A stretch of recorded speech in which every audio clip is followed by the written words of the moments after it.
रहीम। अस्सलाम वालेकुम, मेरा नाम आमिर है। आज हम मौजूद हैं ट्रैफिक लाइसेंस हेडक्वार्टर रावलपिंडी में और आज हम आपको बताएंगे ड्राइविंग लाइसेंस डुप्लिकेट हासिल करने का तरीक़ाकार। लाइसेंस हासिल करने की दो वजूहात हो सकती हैं। पहली ये कि आपका लाइसेंस कहीं गुम हो गया है और दूसरी ये कि आप अपने डाटा की करेक्शन जैसे आईडी कार्ड नंबर की करेक्शन, आपने अपने एड्रेस की करेक्शन या अपने मोबाइल नंबर या दीगर डाटा की करेक्शन करवानी हो।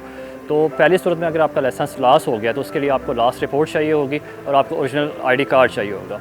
जबकि दूसरी सूरत आपका लाइसेंस का डेटा अगर आपने करेक्शन करवानी है तो आपको ओरिजिनल ओल्ड लाइसेंस और आईडी कार्ड रिक्वायर्ड होगा। रिक्वायर्ड डॉक्यूमेंट के हमरा आप हमारे लाइसेंसिंग हॉल में तशरीफ़ लाएंगे।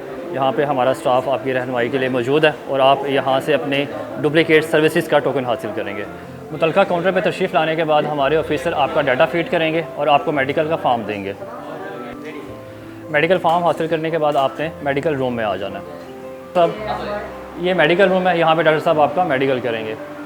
तो मेडिकल होने के बाद आप अपने रेलिवेंट काउंटर पे तशरीफ़ ले जाएंगे। वहाँ पे आपका डाटा प्रोसेसिंग के बाद आपका लाइसेंस आपके घर डिलीवर हो जाएगा।